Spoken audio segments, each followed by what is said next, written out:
আল্লাহর গোলাম ওমরে ফারুক রাদিয়াল্লাহু তাআলা আনহুর ঘটনা সেদিন আমি কিতাবে দেখলাম। তিনি যখন খেলাফতের জায়গায় বসা, তখন অর্থ মন্ত্রণালয়ের দায়িত্ব ছিল পয়গম্বরের একজন জলিল কদর সাহাবী আবু উবাইদা ইবনুল জাররাহ রাদিয়াল্লাহু তাআলা আনহু। ওমর ঈদের দিন আসতেছে আগামীকাল। স্ত্রী কয় বাজার টাজার যা হইছে, কিন্তু বাচ্চাদের একটু জামা কাপড় দরকার, টাকা লাগে। টাকা তো নাই। কত? আপনি যে রাষ্ট্র পরিচালনা করেন, 1 মাসের অগ্রিম বেতন নিয়ে আসেন। ওমর চিঠি লিখলেন আবু উবাইদা ইবনুল জাররাহর কাছে, আমার 1 মাসের বেতনটা অগ্রিম দাও। চিঠি চলে গেল আবু উবাইদা ইবনুল জাররাহর কাছে রাদিয়াল্লাহু আনহু। তিনি চিঠি পাইয়া কান্না শুরু করলেন। তিনি পাল্টা চিঠি লিখলেন খলিফাতুল মুসলিমিনের কাছে, ও খলিফাতুল মুসলিমিন, আমি আপনাকে 1 মাস অগ্রিম টাকা দিব যদি আপনি আমার 2টা প্রশ্নের জবাব দেন। তাকওয়া, তাকওয়া, আল্লাহর ভয়। প্রশ্নটা ওমরের কাছে চলে আসলো। খলিফাতুল মুসলিমিন চিঠি খুইলা দেখতেছেন আবু উবাইদা ইবনুল জাররাহ 2টা প্রশ্ন করছেন।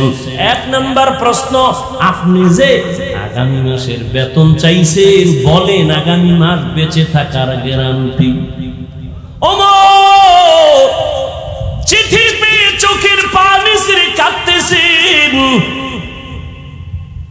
দ্বিতীয় প্রশ্ন, খলিফা আপনি এখন খেলাফতের চেয়ারে আছেন, আগামী মাসে জনগণ আপনারে ক্ষমতায় রাখবেনি গ্যারান্টি। আপনি যে অগ্রিম চাইলেন, এই সামনের মাসে জনগণ আপনারে রাখবেনি না জোহরের আগে ভাড়ায় দিবে?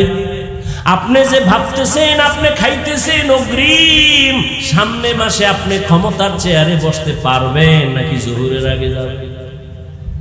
গ্যারান্টি। ওমর কাঁদতেছে, মোনাজাত দিয়া কয়, মালিক দয়া করিয়া আবু উবাইদা ইবনুল জাররাহর মাকাম তুমি বাড়ায়া দাও, আমাকে তোমার মোহাব্বতের বন্ধনে আরো আকৃষ্ট করে ফেললো। তাকওয়া বড় কঠিন। আবু বকর খেলাফতে বসা, একদিন বিবি সাহেবা বলে আমার মিষ্টি খাইতে মনে চায়, রাষ্ট্র পুরা তার হাতে। আবু বকর, বউ কয় মিষ্টি খামু। আবু বকর কয় মিষ্টি খাওয়ানোর টাকা আমার হাতে নাই। ও বাবা, এগুলো গাঞ্জা খায়া বলি না, বুঝো কেমন আল্লাহর ভয়। বিবি সাহেবা কিছুদিন পর হঠাৎ আবার আইসা কিছু টাকা দিছেন। কিছু টাকা দিয়ে কয় নেন। কয় কিসের টাকা? মিষ্টি খাইতে চাইছিলাম ওই সময় না, কইছিলেন টাকা নাই, এখন আমি কিছু টাকা জমায়ে দিলাম, এবার আমারে মিষ্টি আইনা দেন। আবু বকর কয় টাকা কই পাইছো? বিবি সাহেবা কয় আপনি যে বেতন নেন সরকারি ভাবে, ওই বেতনের টাকার থেকে কিছু কিছু জমাইয়া এই টাকা আমি জোগাড় করেছি, মিষ্টি নিয়ে আসেন। আবু বকর বলে তাহলে আমি বুঝলাম, আমি যে বেতন নেই এই টাকাগুলো না হইলে আমার সংসার চলে, তাহলে এই মাস থেকে আমি এই টাকা কমাইয়া বেতন নিব। বুঝেন? আমি এই টাকা কমায় নিব, আর যেই টাকা তুমি আলাদা বানায় রাইখা জমা করে দিছো, এটা আমি অর্থ মন্ত্রণালয় দান করে দিলাম। আল্লাহর ভয়, আল্লাহর ভয়। ওমরে ফারুক রাষ্ট্র চালায়, রাতের বেলা ঘুরতে নামলেন, এলাকার কি হালাত, হঠাৎ করে দেখে একটা ঘরের মধ্যে বাতি জ্বলে। ওমর কান লাগাইলেন, দেখে মা আর মেয়ে কথা বলে, মহিলাদের আওয়াজ। ওমর আস্তে আস্তে গোপনীয়তা রক্ষা করে কাছে গেলেন। কাছে যাইয়া শুনে মা মেয়েটাকে ডাক দিয়া কয় উটের দুধ কম হয়ে গেছে, অন্য দিনের তুলনায়, পানি মিশাইয়া বাজারে বিক্রি করতে নিয়ে যাবি। মেয়েটা ডাক দিয়া কয় না না, খলিফাতুল মুসলিমিন ওমর নিষেধ করেছেন, জানলে খবর আছে। মা কয় ওমর তো এখন ঘুমায়, জানবে কেমনে? মেয়েটা ডাক দিয়া কয় মা, যদিও ওমর দেখবে না, আল্লাহ আমাদের দেখবেন। যারা মনে মনে ভাবো আমি অনেক বড়, আমার মতো বড় ইলমওয়ালা কেউ নাই, আমি বড়, আমি অনেক বড়, অনেক বড়। তুমি এত জানো? হ্যাঁ আমি অনেক জানি। কি জানো? আল্লাহ কোরআনের দরজায় 3টা অক্ষর দিলেন, আলিফ লাম মিম। দরজা দিয়া যখন ঢুকবি, এই জাননেওয়ালা এত জানো, আলিফ লাম মিম কি জানো এই বিষয় লেখ। দরজায় গিয়া মাথা নত করে বলে আমি সব জানি, কিন্তু আলিফ লামের দরজায় আসছি যখন আমি এই বিষয়ে জানি না। এটা জানি না কইলে হবে না, অন্তরে ঢুকা যে তুই আসলে কিছু জানো না। নিজের ছোট মনে কর, বড় মনে করা বাদ দে। কোরআনের দরজার সামনে যেহেতু তুই স্যারেন্ডার হয়ে গেছো, তাহলে ওই অন্তরে রাখ যে আসলে আমার জানার বাইরে অনেক কিছু আছে জানা, যেগুলো আমি জানি না। অহংকার দমন করলেন আল্লাহ অক্ষর দিয়া। দ্বিতীয় জবাব, আরো 5টা জবাব আছে, ওদিকে যাব না। শেষ জবাব হলো, প্রশ্নটা ছিল যে অর্থহীন অক্ষর দিলেন কেন, তার শেষ জবাব হলো এই অক্ষরগুলোর অর্থ অবশ্যই আছে। এটা হলো শেষ জবাব। এই অক্ষরগুলোর কি আছে? অর্থ আছে। কেউ জানে না, আল্লাহ জানেন। কয় না নবীও জানেন। কথা নবী জানলে সাহাবাদের বললেন না কেন? কয়টা আল্লাহর সাথে তার সাথে বন্ধুত্ব বজায় রাখার পাসওয়ার্ড। কি অর্থ? গোপন নাম্বার। এগুলো কাউকে বলেন না, এটা ভেদ। এই জন্য আল্লাহ জানেন, নবীও জানেন এগুলোর অর্থ আছে। কেউ আবার ধারণা কইরা কিছু অর্থ এভাবে ধারণার উপরে লেখছেন। লাম আলিফ লাম মিম, মিমের দ্বারা মুহাম্মদ, লামের দ্বারা জিব্রাইল, আলিফের দ্বারা আল্লাহ। কত অর্থ কি? আল্লাহর কোরআন জিব্রাইলের মাধ্যমে মুহাম্মদের কাছে আল্লাহ পাঠাইছেন। বাস একটা তরজমা, মানে একটা ধারণার উপরে কেউ লেখছেন, কিন্তু সবার এক কথা, যিনি লেখছেন তিনিও বলেন আসল রহস্য আমি জানি না, কে জানে?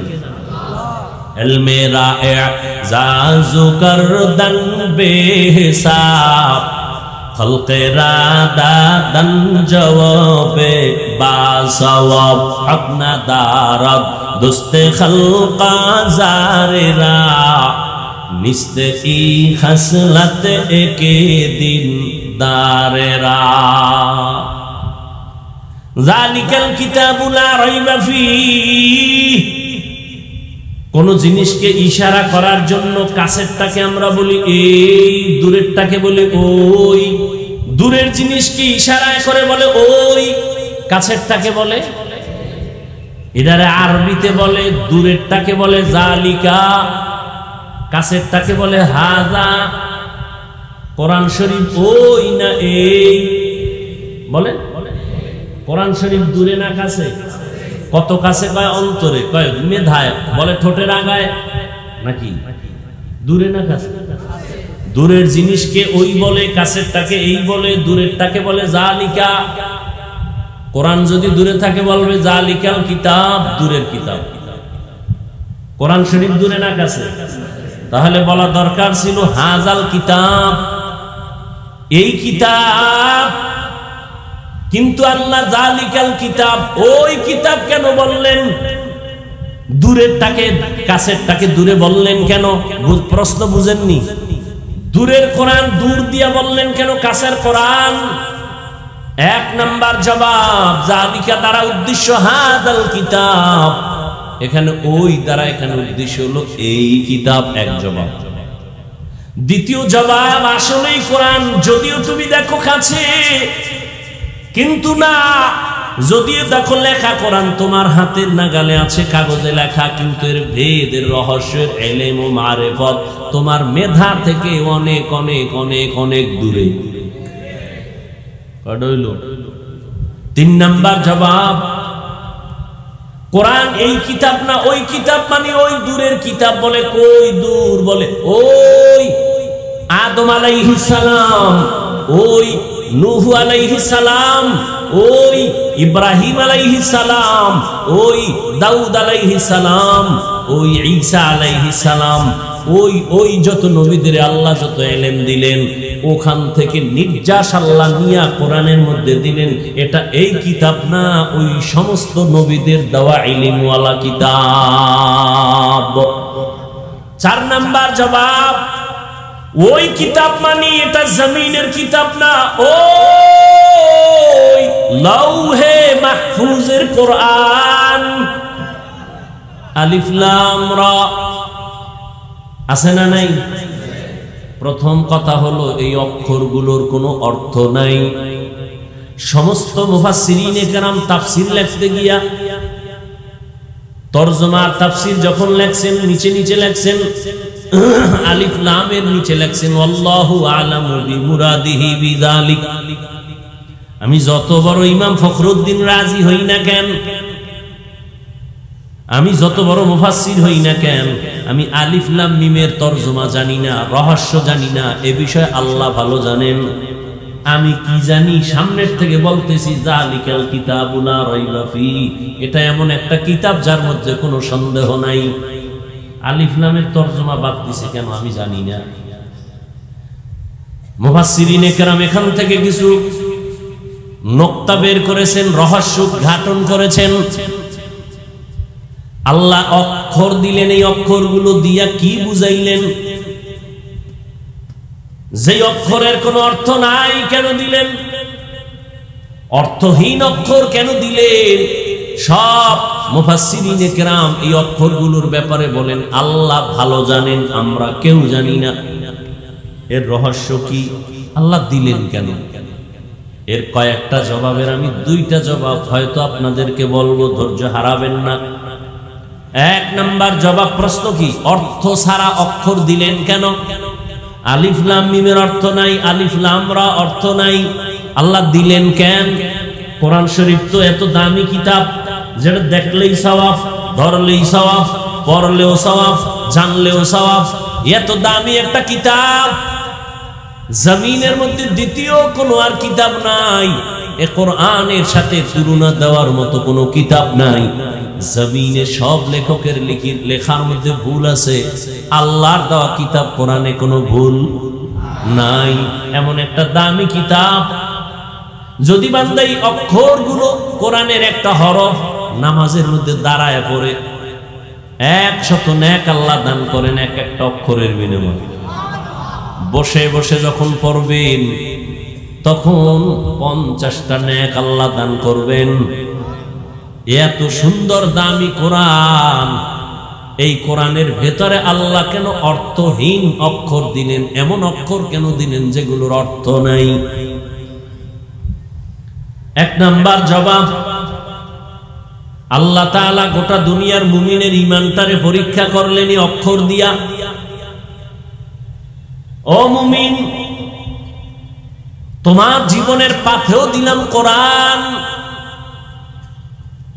এখন তুমি কি আমার কোরআনটা পুরা মানবা নাকি পুরাটা মানবা না? বুঝলে মানবা নাকি বুঝলে মানবা না? এখানে তোমার পরীক্ষা। যদি কোনো মুমিন বলে আমি আল্লাহর কোরআন বুঝলেও মানি না বুঝলেও মানি, ওই লোকটা রিকশা ড্রাইভার হলো, সে মুমিন, তার ঈমান তাজা। আর যদি কেউ বলে আমি আল্লাহর কোরআন বুঝলে মানি না বুঝলে মানি না, ও যদি 22 হাত পাগড়িওয়ালা হয়, তাজা বেঈমান। কোরআন সবাই একভাবে বুঝবে না, বুঝার মেধা আল্লাহ দেন নাই। এই কারণে এক একজন এক এক লাইনে বুঝছেন, তো এই জন্য এক এক ধরনের তাফসীর হয়েছে। আল্লাহ মুমিনের ঈমান পরীক্ষা করলেন এই অক্ষরগুলো দিয়া। ও বান্দা, তুমি এতই বুঝো, এতই জানো, তাহলে কোরআনের মধ্যে যে অক্ষরগুলো আছে তুমি বুঝোনি কিছু কয় না। আমাদের তাফসীর কারকরা বুঝেন না, আমি কি বুঝবো? কয় মাননি, কাহা মানি, কয় ঈমান ঠিক আছে। আর যদি কও না আমি অর্থ না জানলে মানি না, না বুঝলে মানি না, তোমার ঈমান শেষ। ঈমান কি শেষ। দ্বিতীয় জবাব, ও অহংকারীরা, যারা মনে মনে ভাবো আমি অনেক বড়, আমার মতো বড় ইলমওয়ালা কেউ নাই, আমি বড়, আমি অনেক বড়, অনেক বড়। তুমি এত জানো? হ্যাঁ, আমি অনেক জানি। কি জানো? আল্লাহ কোরআনের দরজায় 3টা অক্ষর দিলেন, আলিফ লাম মিম। দরজা দিয়া যখন ঢুকবি, এই জাননেওয়ালা, এত জানো, এত জানো, আলিফ লাম মিম কি জানো এই বিষয় লেখ। দরজায় গিয়ে মাথা নত করে বলে আমি সব জানি, কিন্তু আলিফ লামের দরজায় আসছি যখন আমি এই বিষয়ে জানি না। এটা জানি না কইলে হবে না, অন্তরে ঢুকা যে তুই আসলে কিছু জানো না। নিজের ছোট মনে কর, বড় মনে করা বাদ দে। কোরআনের দরজার সামনে যেহেতু তুই স্যারেন্ডার হয়ে গেছো, তাহলে ওই অন্তরে রাখ যে আসলে আমার জানার বাইরে অনেক কিছু আছে জানা, যেগুলো আমি জানি না। অহংকার দমন করলেন আল্লাহ অক্ষর দিয়া। দ্বিতীয় জবাব, আরো 5টা জবাব আছে, ওদিকে যাব না। শেষ জবাব হলো, প্রশ্নটা ছিল যে অর্থহীন অক্ষর দিলেন কেন, তার শেষ জবাব হলো এই অক্ষরগুলোর অর্থ অবশ্যই আছে। এটা হলো শেষ জবাব। এই অক্ষরগুলোর কি আছে? অর্থ আছে। কেউ জানে না, কেউ জানে না, আল্লাহ জানেন। কয় না নবীও জানেন। কথা নবী জানলে সাহাবাদের বললেন না কেন? কয়টা আল্লাহর সাথে তার সাথে বন্ধুত্ব বজায় রাখার পাসওয়ার্ড। কি অর্থ? গোপন নাম্বার। এগুলো কাউকে বলেন না, এটা ভেদ। এই জন্য আল্লাহ জানেন, নবীও জানেন এগুলোর অর্থ আছে। কেউ আবার ধারণা কইরা কিছু অর্থ এভাবে ধারণার উপরে লেখছেন। লাম আলিফ লাম মিম, মিমের দ্বারা মুহাম্মদ, লামের দ্বারা জিব্রাইল, আলিফের দ্বারা আল্লাহ। কত অর্থ কি? আল্লাহর কোরআন জিব্রাইলের মাধ্যমে মুহাম্মদের কাছে আল্লাহ পাঠাইছেন। বাস একটা তরজমা, মানে একটা ধারণার উপরে কেউ কেউ লেখছেন, কিন্তু সবার এক কথা, যিনি লেখছেন তিনিও বলেন আসল রহস্য আমি জানি না, কে জানে? ইলমে রা'জাজু করদান বেহিসাব, খলকে রাদাদান জওয়াবে বাসওয়াব, আপনা দারদ দুস্তে খলকা জারেরা, নিস্তে ই খসলত একে দিন দারেরা। যালিকাল কিতাবু লা রাইবা ফীহ। কোন জিনিসকে ইশারা করার জন্য কাছেরটাকে আমরা বলি এই, দূরেরটাকে বলি ওই। বুঝেননি? হ্যাঁ, এই উডো করে বাবা, ভাল লাগে না? ছেড়ে দিমু? হ্যাঁ, ওই যে বলছি বয়ান যা হবে আপনাদের আকর্ষণ আর মহব্বতে হবে। আমার এখানে ব্যক্তিগত কোনো ক্রেডিট নেই। দূরের জিনিসকে ইশারায় করে বলে ওই, কাছেরটাকে বলে এদারে আরবিতে বলে, দূরেরটাকে বলে জালিকা, কাছেরটাকে বলে হাজা। কোরআন শরীফ ওই না এই বলে? কোরআন শরীফ দূরে না কাছে? কত কাছে কয় অন্তরে, কয় মেধায়, বলে ঠোঁটের আগায়, নাকি দূরে না কাছে? দূরের জিনিসকে ওই বলে, কাছেরটাকে এই বলে, দূরেরটাকে বলে জালিকা। কোরআন যদি দূরে থাকে বলবে জালিকাল কিতাব, দূরের কিতাব। কোরআন শরীফ দূরে না কাছে? তাহলে বলা দরকার ছিল হাজাল কিতাব, এই কিতাব। কিন্তু আল্লাহ জালিকাল কিতাব, ওই কিতাব কেন বললেন? দূরেরটাকে কাছেরটাকে দূরে বললেন কেন? প্রশ্ন বুঝেননি? কি এগুলো খারাপ লাগতেছে আপনাদের কাছে? দূরের কোরআন দূর দিয়া বললেন কেন, কাছের কোরআন? এক নাম্বার জবাব, জালিকা দ্বারা উদ্দেশ্য হাদাল কিতাব, এখানে ওই দ্বারা এখানে উদ্দেশ্য হলো এই কিতাব। এক জবাব।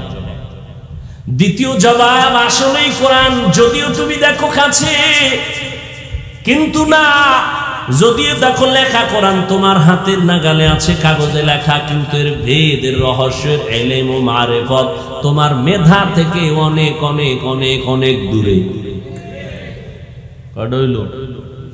তিন নাম্বার জবাব, কোরআন এই কিতাব না ওই কিতাব, মানে ওই দূরের কিতাব। বলে কই দূর? বলে ওই আদম আলাইহিস সালাম ওই নূহ আলাইহিস সালাম, ওই ইব্রাহিম আলাইহিস সালাম, ওই দাউদ আলাইহিস সালাম, ওই ঈসা আলাইহিস সালাম, ওই যত নবীদের আল্লাহ যত ইলম দিলেন, ওখান থেকে নির্যাস আল্লাহ নিয়া কোরআনের মধ্যে দিলেন।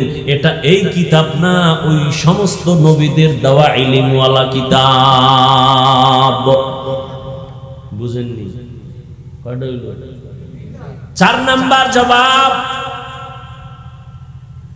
ওই কিতাব মানে এটা জমিনের কিতাব না, ওই লাউহে মাহফুজের কোরআন। লাউহে মাহফুজ চিনেননি? আর কথা কন না, নড়াইলের ভীষণ শিক্ষক ছাত্রকে কয়, হিমালয় পর্বত কাছে না আসমান কাছে? কাছার আসমান কাছে। হিমালয় পর্বত আরো দূরে। এটা কেমনে বললি? স্যার সত্যটাই বলছি, হিমালয় পর্বত দেখা যায় না, আসমান দেখা যায়। লাউহে মাহফুজ, লাউহুন মানে তক্তা, মাহফুজ মানে সংরক্ষিত। লাউহে মাহফুজ মানে সংরক্ষিত তক্তা। এই তক্তা কোথায়? আল্লাহ কয় আমি নবীজিরে দাওয়াত দিয়ে নিয়ে দেখাইছি মেরাজের রাতে। আমরা যেখানে বসে আছি তার নাম পৃথিবী নামক গ্রহ জমিন। এখান থেকে প্রথম আসমান, মাঝখান জায়গাটাকে দর্শনের ভাষায় বলে মহাশূন্য। দূরত্বর ডিস্টেন্স হচ্ছে 500 বছরের পথ। এখান থেকে 500 বছর দূর, এরপরে প্রথম আসমান। প্রথম আসমান থেকে আর দ্বিতীয় আসমানের মাঝখানে আবার মহাশূন্য, এরকম খালি জায়গা। দূরত্ব 500 বছরের পরে দ্বিতীয় আসমান। নবী কয় আল্লাহ আমাকে দাওয়াত দিয়ে নিছেন, আমি সবগুলো ভেদ করে গেলাম।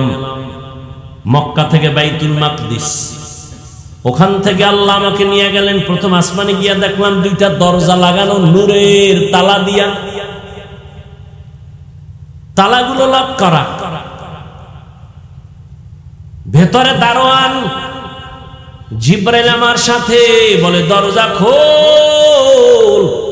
ভেতর থেকে আওয়াজ আসে, মান আনতা, কে তুমি? বলে আনা জিব্রাইল, আমি জিব্রাইল। বলে তোমার সাথে? অমান মাআক, তোমার সাথে কে?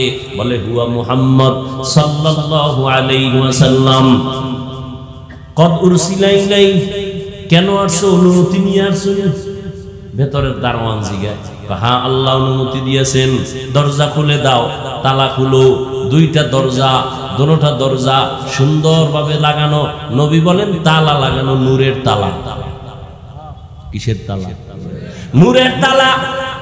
চাবি কই? ভেতরের দারোয়ান ফেরেশতা কয় চাবি হলো বিসমিল্লাহির রহমানির রহিম। নবী বললেন, তালা খুলে গেল। নবী প্রথম আসমানে ঢুকলেন। আসমানটার ভেতরে আবার বিশাল কুদরতের কারিশমা নবী দেখলেন। এরপরে প্রথম আসমানটা সফর করে উপরে গেলেন, খালি জায়গা 500 বছর। তারপরে দ্বিতীয় আসমান, সেখানেও 2 দরজা। আবার অনুমতি চাইলেন, ভেতরের দারোয়ান অনুমতি দিলেন, তালা খুলল, নবী ঢুকলেন। দ্বিতীয় আসমানটা সফর করলেন, ঈসা নবীর সাথে মোলাকাত। ওখান থেকে আবার মহাশূন্য, 500 বছরের দূরত্ব। এর উপরে 3 নাম্বার আসমান। নবী ওখানে ঢুকলেন, ঘুরলেন, আবার মহাশূন্য পাড়ি দিলেন। এরপরে ঢুকলেন 4র্থ আসমানে। এইভাবে 7টা আসমান নবী ভেদ করলেন। এরপরে 7 আসমানের উপরে চলে গেলেন নবী, রহমতের নবী। গিয়ে দেখেন 7 আসমানের উপরে একটা নূরের ঘর, কাবা। নাম হলো বাইতুল মামুর। নাম কি? নবী দেখলেন ওই বাইতুল মামুরে। আর পিতা ইব্রাহিম আলাইহিস সালাম ট্যাক লাগায় বসে আছেন। 70,000 ফেরেশতার কাফেলারা তাওয়াফ করে। একবার যারা চান্স পেয়েছে, কিয়ামতের আগে আর সুযোগ তারা পাবে না, এত বেশি ফেরেশতাদের সিরিয়াল।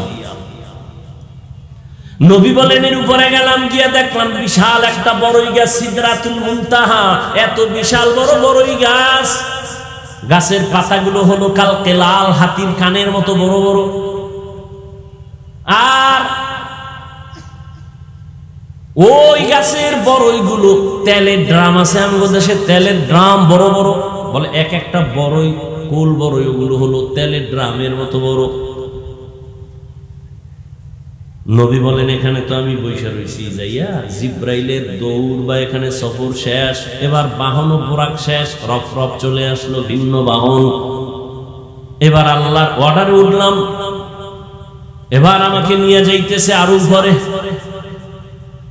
এত উপরে যাইতেছি দেখি পানি, এক জায়গায় গিয়ে দেখি শুধু পানি পানি পানি পানি, ভেতর দিয়ে আমি যাইতেছি, আমার গায়ে পানি লাগে না।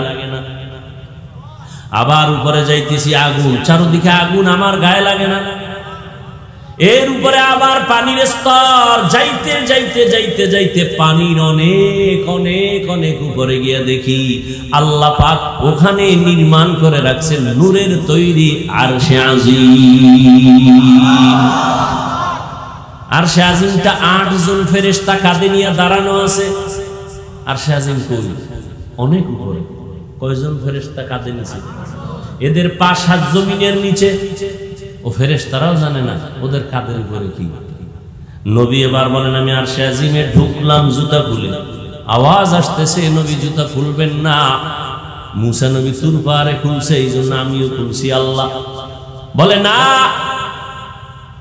মুসা নবী তুর পাহাড়ে যাবেন আল্লাহর সাথে কথা বলতে, কিন্তু পাহাড় এটা পবিত্র উপত্যকা, এখানে ঢুকতে জুতা নিষেধ করা হয়েছিল, কিন্তু আরশে আজিম অপেক্ষা আছে আপনার জুতার ধুলি নেওয়ার জন্য।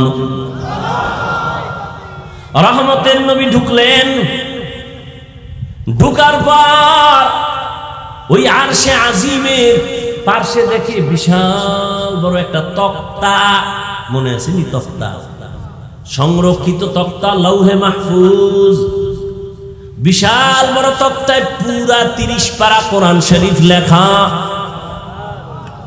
সমস্ত মুফাসসিরিনে কেরাম বলেন ওই লৌহে মাহফুজের মধ্যে তক্তায় কোরআন শরীফ যেই সিরিয়ালে লেখা, বর্তমান কোরআনটাও ওই সিরিয়ালে আছে। এখানে আলহামদু আগে না, ওখানেও আলহামদু সূরা আগে, এরপরে সূরা বাকারা আলিফ লাম মিম যালিকাল কিতাবু লা রাইবা ফি, লৌহে মাহফুজের তক্তার মধ্যে আলিফ লাম পরের সূরা, এইভাবে সাজানো আছে। ওখানে যেমনে সাজানো এখানেও সেইভাবে কোরআনটা আছে। আল্লাহ নবী বলেন আরশে আজিমে ঢুকলাম, এখান থেকে আরো অনেক উপরে, আরো অনেক উপরে হলো আল্লাহ পাকের কুদরতের কুরসি। ওয়াসিআ কুরসিয়ুহুস সামাওয়াতি ওয়াল আরদ, কুরসিটা এত বড়, আসমান জমিন তার পেটের ভেতরে ঢুকানো। আর ওই কুরসিটার চারপাশে ৭০,০০০ নূরের পর্দা লাগানো। আল্লাহ আমারে খুব কাছে নিয়ে গেছেন। কথা এদিকে বলার উদ্দেশ্য না, ওই যে কোরআন, ওই কোরআন, ওই কোরআন, বলে কই কোরআন? কত দূরের? ওই লৌহে মাহফুজের কোরআন। দূরে না কাছে? কথা বলেন না, দূরে।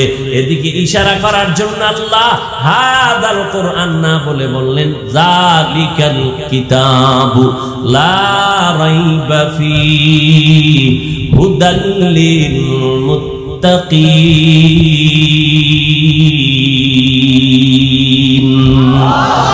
এই কালামে জিন্দা কোরআনে হাকিম, হিকমতে উলায়া জালাস্তু কাদিম। কোরআনে কোনো ভুল আছে? কখনো ছিল? কখনো ছিল? জন্মলগ্নে ছিল, পরে ঢুকছে। আবাদুল আবাদ কোরআনে কোনো ভুল নাই, তাহলে আল্লাহ কেন অগ্রিম বললেন? এ কিতাবে কোনো ভুল নাই। বুঝেননি কথা? একজনে কয় আমার ঘড়ি হারায় গেছে। কি হারায় গেছে? আচ্ছা না, ওটা বাদ, মোবাইল। কি হারাইছে? আমার মোবাইল হারায় গেছে। কেউ পাইছেন? পাইলে দিয়ে নে। একজনের মাঝখান থেকে হারায় কয় আমি নি নাই, কিন্তু বুঝা যায় না। তোমার জিজ্ঞাসা তুমি নিছো না? না নি নাই। এ কথাটা অগ্রিম না? তোমারে কইছি তুমি নিছো। কোরআনে তো কখনো ভুল ছিল না, কখনো ছিল না, নাই, থাকবেও না। আল্লাহ কেন অগ্রিম বললেন? এই কিতাবে কোনো ভুল নাই। মনে হয় যেন আগে কিছু ছিল, এখন নাই। বুঝেননি কথা? কথা বুঝেন? কখনোই ছিল না। তো আল্লাহ বলার দরকার কি? যেখানে কোনো ভুল নাই, জালিকাল কিতাব, এটায় কোনো ভুল নাই, অগ্রিম কেন বললেন? এরও অনেকগুলো জবাব, একটা জবাব আমি দিব, সময় অনেক হয়ে যাচ্ছে, একটা জবাব দিচ্ছি। মুফাসসিরিনে কেরাম বলেন, যদিও এটায় ভুল নাই নাই নাই নাই ছিল না, আছে, এখনো নাই, কখনো থাকবে না, কিন্তু ভুল আছে মনে করে সন্দেহ করার বহু লোক ছিল। সন্দেহ করে নাই? কোরআনের মধ্যে ভুল নাই, কিন্তু সন্দেহ করার লোক ছিল না? ছিল না? ছিল। আল্লাহ ওদেরকে ধমক দিয়ে বলছেন, এটা কি মনে করেছ? এটা এমন কিতাব, এটা কালামুল্লাহ। এটা কি? কালামুল্লাহ, আমি আল্লাহর কথা। এজন্য কোরআন শরীফের মাখলুক বলা যায় না, সৃষ্টি বলা যায় না, এটা কালাম, আল্লাহর কথা। এজন্য এটা দেখলে সওয়াব, এটা ধরলে সওয়াব, এটা পড়লে সওয়াব। আল্লাহর কসম, কোরআন যদি তুমি খুইলা তাকাইয়া তাকাইয়া মোহাব্বতে তাকায়া থাকো, তোমার মরণের আগে চোখের পাওয়ার নষ্ট হবে না। দেখছেন চিনির মধ্যে, আরে পানির মধ্যে চিনি দিছে, চামিচ দিয়ে এটারে নাড়ছে, নাম কি? কয় না শরবত। আচ্ছা, চিনি দেওয়ার পরে কি রং পাল্টাইছে পানি? এখন শরবত কেন কোন, পানি কোন না কেন? দেখতে তো আগের পানি আছে, এখন কেন আপনি বলেন এটা শরবত? এখন আর চিনি এটার সাথে মিশে গেছে, ধরাও যাবে না, দেখাও যাবে না। ও আল্লাহর বান্দা, চিনি যদি পানির সাথে মিশাইলে এটা শরবত হয়, আল্লাহর কোরআন পানির মধ্যে যদি আল্লাহ আল্লাহর দম করে, এটা কোরআন হবে না কেন? এটা কোরআন হবে না কেন? পৃথিবীর একজন বড় চিকিৎসা বিজ্ঞানী, বড় আবু আলী সিনা নাম, তিনি বসে আছেন, তার পাশে একজন জগৎ বিখ্যাত বুজুর্গ, তিনিও আছেন, মাঝখানে একটা রোগী। মাঝখানে কি? আপনারা কথা বলার আশ্বাস দিলে আমি বলি। বুজুর্গ ওই রুগীটারে ঝাড়ফুঁক দেয়, মাথায় হাত দেয়, পানি দিয়া ডলা দেয়, ফু দেয়, ফু দেয়। পাশে বিশাল বড় চিকিৎসক, ইতিহাসের পৃষ্ঠায় যারা এ নিয়ে লেখাপড়া, সারা দুনিয়ার চিকিৎসা বিজ্ঞানীরা এই ব্যক্তির নাম জানে, শ্রদ্ধা করে, আবু আলী সিনা। হুজুর আপনি কি করেন? হুজুর চুপ হয়ে গেছে, ওনার গায়ে লাগছে, আরে একটা মানুষের এবার ফু দিলে কি হইব? ঔষধ দেয় না, কিছু দেয় না, খালি ফু আয়, কি হইব? তখন খুব ভিতরে হালকা রাগ নিয়ে, এই হুজুর আপনি করেন কি? হুজুর কিছু করে না। হুজুর তো আবার যেমন তেমন হুজুর, কঠিন হুজুর, ভিতরে আগুন আছে। কিছুক্ষণ পর কয়, তুমি গাধা, বুঝবা না। এত বড় চিকিৎসক, আমি কিন্তু স্বপ্নে ভাইয়া কই, এই কথা কনে, এত বড় চিকিৎসক, মনে কষ্ট লাগে নাই? গরম হয়ে গেছে, এত বড় সাহস, হুজুর মানুষ এই কথা বললেন কেন? হুজুর আবার ও একসাথিয়া মারতেস, এত বড় সাহস আপনি এই ব্যবহার কেন করলেন? হুজুরের উল্টা পাল্টা বলতে বলতে এক পর্যায়ে, হুজুর আপনি মাতেন না কেন, কথা বলেন না কেন? আমি বাংলায় বলছি, কি বাংলা ভাষা বলছি? কিছু ফালতু মানুষ আছে সমাজ, হুদা জায়গায় প্যাঁচ লাগে। খুব ভালো করে বুঝেন। এবার হুজুর অনেকক্ষণ চুপ করে, ভাই আপনি রাগ করছেন? রাগ করছি মানে? বলে আপনি রাগ করলেন কেন? আপনি আমাকে গাধা শব্দ কেন বললেন? এটা তো আমি মুখ দিয়ে বলছি, আপনার সমস্যাটা কি? আমি তো আপনার গায়ে হাত দিই নাই, মারি নাই, ধমক দিই নাই, ঘুষি দেই নাই, আমি মুখ দিয়ে বলছি গাধা। আপনার সমস্যা কি? জ্বললে যাইতেছে, বুঝি টুঝি না, সমস্যা কি? বুঝো, ভালো করে বুঝো। একটা গালি দেওয়ার পরে তোমার কলিজার মধ্যে গিয়া যদি বারবার আঘাত করতে পারে, আল্লাহর কোরআন দিয়া যদি বান্দার শরীরের মধ্যে ফু দেই, কেন কোরআন আঘাত করবে না? ইলমেরা ইজাজু করদান বেহিসাব, খলকেরা দাদান জওয়াবে বাসাওয়া যালিকাল কিতাবু লা রাইবা ফীহি হুদাল লিল মুত্তাকিন। এ কোরআন আল্লাহ কেন পাঠাইছেন? এর জবাব হলো যারা মুত্তাকিন তাদেরকে জান্নাতের পথ দেখাবে। এখানে অনেক প্রশ্ন। মুত্তাকি কারা? মুত্তাকি তারা যারা আল্লাহকে ভয় করে, যারা আল্লাহকে আচ্ছা এখানে যারা আছেন সবাই যদি আমি জিজ্ঞাসা আপনারা আল্লাহরে ভয় করেননি, অনেকে আবেগে বলবে আপনাদের থেকে বেশি করে, অথচ ফজর পড়ে নাই, জোহর পড়ে নাই, আসর পড়ে নাই, মাগরিব পড়ে নাই, এশাও পড়ে নাই, রাস্তায় বিড়ি টেনে বইছে, কেন আসে কেন নাই? আবার মোনাজাতের পরেও বিড়ি টানবে, আবার একজনে পকেটে হাত দিছে, আসে না হয়ে গেছে। এও কয় আমি আল্লাহরে ভয় করি। সবাই বলে আল্লাহকে ভয় করি, দাড়ি কামানেওয়ালাও আল্লাহকে ভয় করি, দাড়িওয়ালাও বলে আল্লাহকে ভয় করি। আমি টুপি ছাড়তে চাই না, লজ্জা পাই, আর আপনি টুপি মাথায় দিতে চান না, লজ্জা পান। আপনিও বলেন আমি আল্লাহকে ভয় করি। আমি দাড়ি কাটতে চাই না, আপনি দাড়ি রাখতে চান না, আমিও বলি আল্লাহকে ভয় করি, আপনিও বলেন আল্লাহকে ভয় করি। আমি পর্দা না করলে লজ্জা পাই, আপনি পর্দা করতে লজ্জা পান, আপনিও বলেন আমি আল্লাহকে ভয় করি, আমিও বলি আল্লাহকে ভয় করি। আসলে আল্লাহর ভয় কি জিনিস এটা বুঝি না।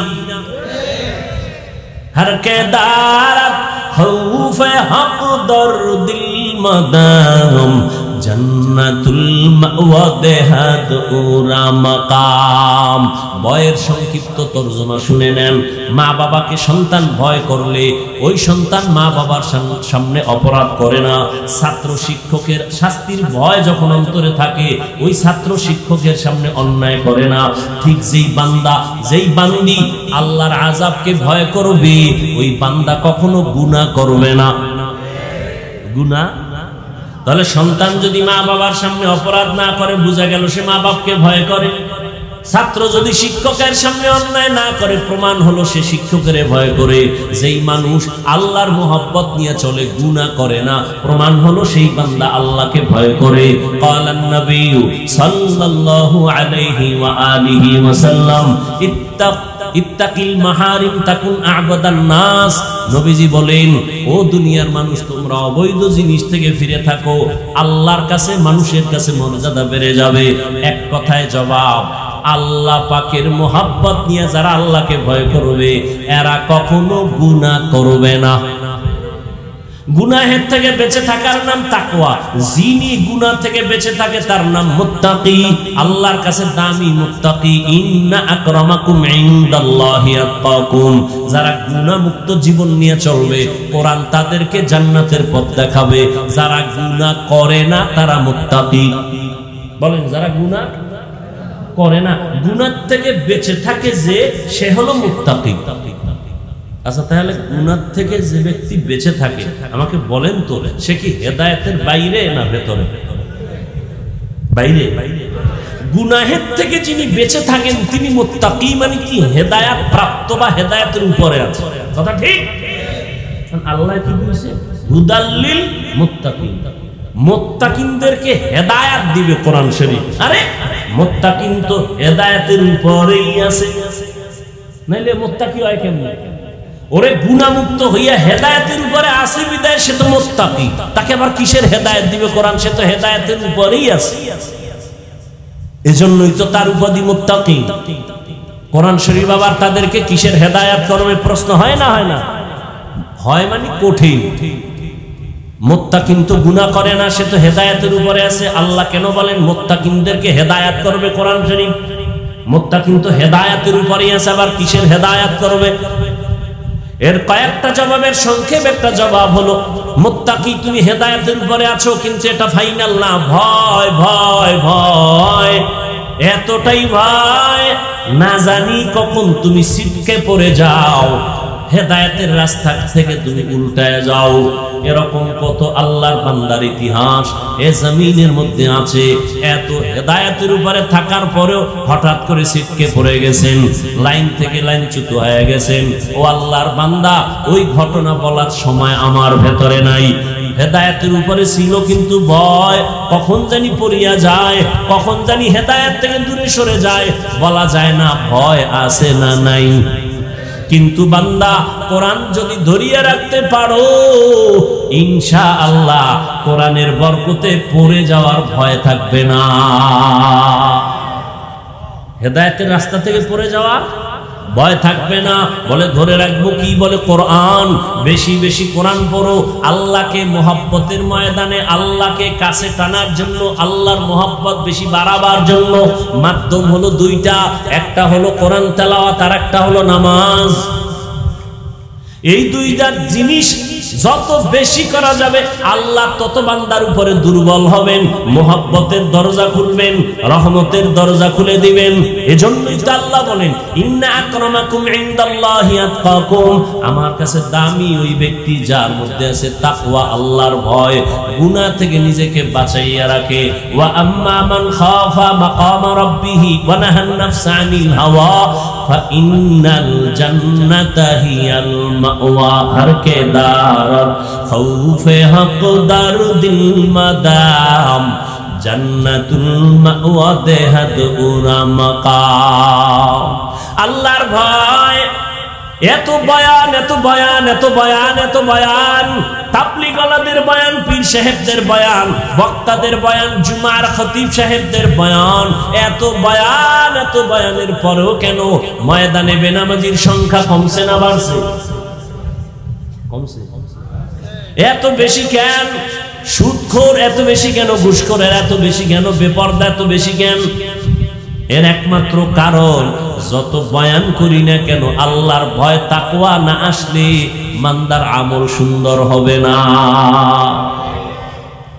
আল্লাহ পাকের ভয় অন্তরে ঢুকাও।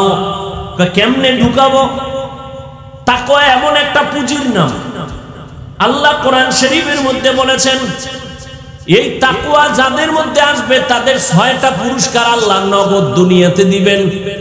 কয়টা? আখিরাতে দিবেন 2টা। কয়টা? টোটাল কয়টা হইল? আখিরাতের 2টা কি? 1 বিনা হিসাবে জান্নাত। আরো আস্তে করে বলেন, বিনা হিসাবে জান্নাত। দ্বিতীয় পুরস্কার মুত্তাকিনদের জন্য, পরকাল জীবনে পর্দা ছাড়া ডাইরেক্ট আল্লাহর সাথে হবে মুলাকাত। আর দুনিয়াতে কয়টা? 6টা। কয়টা? কার জন্য এই পুরস্কার? মুত্তাকি। মুত্তাকি কারা? যারা বিড়ি টানে, হুজুরকে গালি দেয়, তার কারা মুত্তাকি? যারা গুনাহ থেকে নিজেকে বাঁচায় রাখে। এজন্য আমি সুন্দরভাবে বলি, ও মুমিন, নেক আমল করতে পারো বা না পারো, গুনাহ করিও না। এই স্লোগানটা অন্তরে ধারণ করো। বিনা হিসাবে জান্নাত। নেক আমল করতে পারি আর না পারি, গুনাহ করব, এর নাম তাকওয়া। নেক আমল করতে পারি বা না পারি, গুনাহ করব না। কারো প্রশংসা করতে পারি বা না পারি, বদনাম করব না।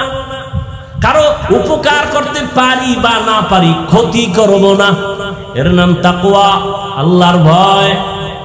এরে আল্লাহর গোলাম, ভালো করে বুঝেন, মুত্তাকি যারা হবেন তাদের জন্য জান্নাত।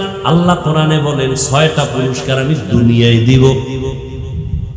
ওমাইয়াত্তাকিল্লাহ ইয়াজআল লাহু মাখরাজা ওয়া ইয়ারযুকুহু মিন হাইসু লা ইয়াহতাসিব।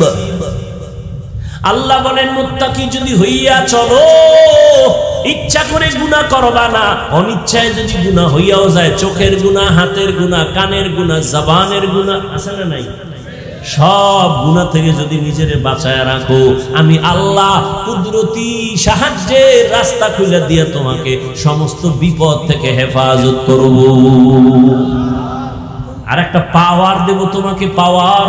এই জমিনের যারা ব্যবসা বাণিজ্য করেন, এটার মধ্যে একটা পাওয়ার আছে না? হালকা পাতলা বানা দিয়া পাওয়ার নয়। আল্লাহ কয় আমি জমিনে একদল বান্দাকে পাওয়ার দেই, তারা মুত্তাকি, এদের একটা স্পেশাল পাওয়ার দেই। এই পাওয়ারটা আর কাউকে দেই না।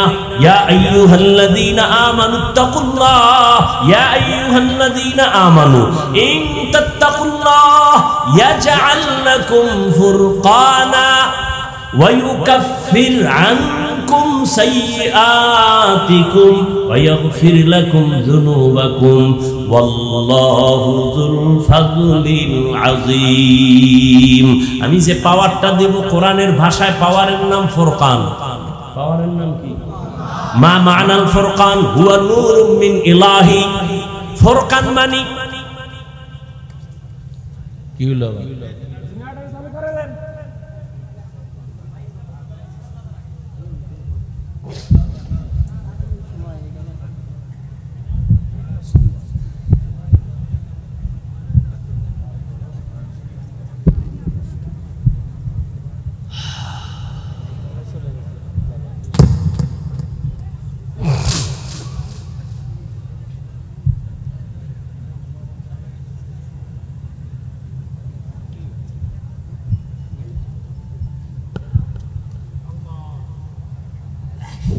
এই পালায় যান কেন অন্ধকারে?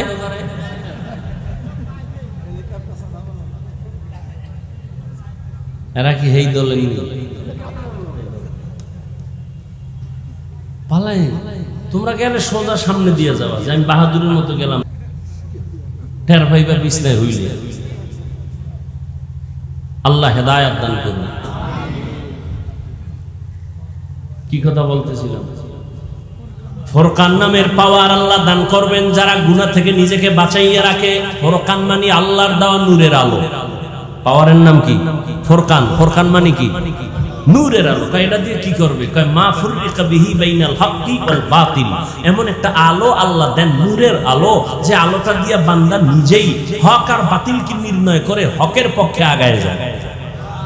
এর নাম ফুরকান। হাদিসের ভাষায় এই পাওয়ারের আরেকটা নাম আছে। قال النبي صلى الله عليه وآله وسلم اتقوا فراسة المؤمن فإنه ينظر بنور الله। হাদিসের ভাষায় পাওয়ারের নাম ফেরাসাত। বলেন পাওয়ারের নাম কি? আর পীর আউলিয়ার আরেকটা ভাষায় এর নাম ইলহাম, এর নাম কাশফু। ইলহাম, কাশফ। ফেরাসাতের পাওয়ার ওমরে ফারুক রাদিয়াল্লাহু তাআলা আনহু জুমার খুতবায় দাঁড়াইয়া খুতবা দিতেছেন, হঠাৎ অপ্রাসঙ্গিক একটা শব্দ বললেন, ইয়া সারিয়াতা আল জাবাল। ও সারিয়া, পাহাড় পাহাড় পাহাড়, তিনবার বললেন ইয়া সারিয়া আল জাবাল, ইয়া সারিয়া আল জাবাল, ইয়া সারিয়া আল জাবাল। সারিয়া একজনের নাম। এরে ওমর খুতবায় বইয়া কইতেছে, এই সারিয়া, পাহাড় পাহাড় মানে পাহাড়ের কে পেছনে ফেলে যুদ্ধ চালাও, শত্রু জানো আসতে না পারে, একদিক থেকে যুদ্ধ চালাও। সারিয়া আওয়াজ শুনে ফেলাইছে। কত দূরে ছিল সারিয়া? মুফাসসিরিনে কেরাম লেখছেন 3000 কিলোমিটার দূরে।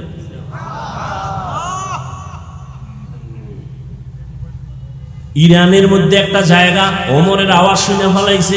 সবাই আসার পরে জিজ্ঞাসা, ওমরের আওয়াজ শুনছিলি নি? স্পষ্ট শুনছি, মনে হয় পেছন থেকে আমাকে ডাক দিছে। এর নাম ফেরাসাত। ওমর দেখলেন কেমনে? এই বেদাতিরা দলিল দেবেই তো গায়েবের মালিক হয়ে গেছে। ওমর দেখলেন কেমনে? সারিয়া ওই পাহাড়ের পাশে আটকানো আছে। ওমর 3000 মাইল থেকে দেখা কেমনে বললেন? মদিনার খুতবা দেওয়ার মাঝে বুঝেননি কিছু, বুঝারও মেধা নাই, কলব নষ্ট হয়ে গেছে, নষ্ট হয়ে গেছে। এই পাওয়ারের নাম কোরআনের ভাষায় ফুরকান, হাদিসের ভাষায় ফেরাসাত। আল্লাহ তাআলা কলবের চক্ষু খুলে দিছেন। ও মুমিন, আমি চশমা লাগাইছি, এই আয়নার এত পাওয়ার যে 500 মাইল দূরের থেকেও দেখার মতো পাওয়ার আয়না নাই, ক্যামেরা নাই। আছে। দুনিয়ার মানুষ যদি ক্যামেরা বানাইতে পারে, 500 মাইল দূর থেকে ক্যাচ করবে, রেকর্ড করবে, ভিডিও ধারণ করবে, আমার আল্লাহ পারেন না? এটা বুঝেন না কেন? আল্লাহর কুদরতের সাথে গাদ্দারি করেন কেন? আল্লাহ কোরআনে বলতেছেন পাওয়ার আছে, এরপর দলিল স্পষ্ট কোরআনও আছে। সুলাইমান বিলকিসের ঘটনা আপনারা জানেন। সুলাইমান নবী জমিন থেকে 9 মাইল উপরে তার সিংহাসন, মদিনাতুল মুনাওয়ারা এর পার্শ্ব দিয়া যাইতেছেন, হঠাৎ সুলাইমানের কানে আসছে গর্তের পিপিলিকা তার জাতি বাইরে বয়ান করে, ইয়া আইয়ুহান নামলু দুখুলু মাসাকিনাকুম, এই পিপিলিকা আমার জাতিরা ভিতরে ঢুক, আইতেছে আইতেছে। সুলাইমান নবী বলেন 9 মাইল উপরে আমি, কিন্তু পিপিলিকার বয়ান আমি নিজ কানে শুনতেছি। সুবহানাল্লাহ। না বুঝছি ধৈর্য হারায় গেছে, ঘুম ঘুম ভাব। জিंदगी में बंदगी तू करना है, जिंदगी में बंदगी तू करना है, जिंदगी पे बंदगी शर्मिंदा है, जिंदगी बे बंदगी शर्मिंदा है। दुनिया में हो दुनिया का तलबगार ना हो, बाजार से गुजर हो खरीदार ना हो, ये दुनिया एक मिसले कागज फूल है, ये दुनिया एक मिसले कागज फूल है, जिंदगी में बंदगी तू करना है, जिंदगी बे बंदगी शर्मिंदा है, जिंदगी बे बंदगी शर्मिंदा। अरे আল্লাহর বান্দা ভালো করে বুঝেন, সুলাইমান নবী পিপিলিকার বয়ান শুইনা সিংহাসনকে বললেন লেন করো, নিচে নামো। নিচে নামলেন, নামার পরে সুলাইমান নবী, ঘটনা অনেক বড় আপনারা জানেন, বলে বিলকিস ওই যে হুদহুদ পাখি গেছে ও লই আইছে এক খবর। আপনি মনে করছেন বড় হুজুর, এদেশে তো এক ম্যাডাম বয়ে রয়েছে সিফার ভিতরে, ম্যাডাম দেশ চালায় পাওয়ার কত, তাই নাকি? বলে হ্যাঁ সত্য নিকায় সত্য কথা বুঝবো কেমন, একটা চিঠি লেখি, চিঠিটা ফাটায় দাও, কি উত্তর আসে আবার নিয়ে আসো। ইন্নাহু মিন সুলাইমান ওয়া ইন্নাহু বিসমিল্লাহির রহমানির রহিম। চিঠি লিখে দিলেন, এরপরে আদান প্রদান হয়ে গেল, এবার সব ওকে হয়ে গেল। সত্যি বিলকিস নামের এক মহিলা মুলকে সাবা শাসন করে, শোষণ করে। সুলাইমান নবী বলে আমি বিলকিসের দাওয়াত দিছি, আসতেছে, কিন্তু আসতে আসতে বিলকিসের সিংহাসনটা কে আমার সামনে আনবা? আলা ইফরিতুম মিনাল জিন, জিনের মধ্যে একজন বীর দাঁড়ায় গেল, ও নবী সুলাইমান আমি পারবো। টাইম কত? আপনার মিটিং শুরু শেষ হওয়ার আগে। সুলাইমান নবী বলে হবে না, আরো আগে চাই।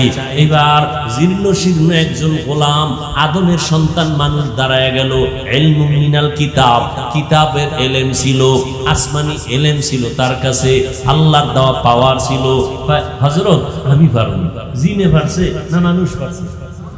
বলেন এ পাওয়ার কার আছে? মানুষের পাওয়ার বেশি না? আল্লাহর কাছে জিন দামি না মানুষ দামি? নূরের সৃষ্টি ফেরেশতা দামি না মানুষ দামি? তা আল্লাহ মানুষকে দিবেন না জিনকে দিবেন? আল্লাহ মানুষকে আসল পাওয়ার দিবেন না ফেরেশতাকে দিবেন? আল্লাহ মানুষকে দিবেন, মানুষকে আমি বলবো। কোরআনের আয়াত সূরা নমল খুঁজেন। সুলাইমান কয় জিনেরে কইলাম টাইম লাগবে বলে মিটিং শেষ হওয়া পর্যন্ত, তোমার লাগবে কত? সুলাইমান নবী যখন প্রশ্ন করলেন, আল্লাহর বান্দা কয় আপনি চোখ বন্ধ করে খুলবেন, দেখবেন সিংহাসন হাজির।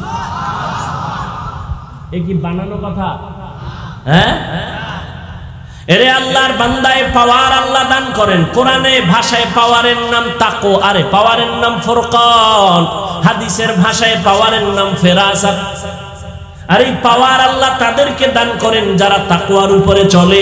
তাকওয়া মানে কি? গুনাহ করা না গুনাহ থেকে বেঁচে থাকা? গুনাহ থেকে বেঁচে থাকা। চোখের দ্বারা গুনাহ হবে না। এরে যুবক, সারাটা রাত মোবাইলে কি করো? চোখের গুনার প্র্যাকটিস করি সারা রাত। মোবাইলটা সামনে নিয়ে গুনা গুনা গুনা গুনা গুনা করে সারা রাত কাটাইলি রে যুবক। খুব মাস্তানি ভাব নিয়ে বসে আছো, চেহারার মধ্যে তোর আলো নাই কেন? তোর চেহারায় কেন উজ্জ্বলতা নাই? তোর বয়স মাত্র 25 থেকে 30, 40-এর আগে তো চেহারা নষ্ট হওয়ার কথা না। 30 বছরে তোর চেহারার মধ্যে আকর্ষণ নাই কেন? দেখলে মায়া লাগে না কেন? এরা যাদের কলবের চক্ষু খোলা তারা বলতে পারবে তুই রাতের বেলা কি পরিমাণ গুনাহ করেছো।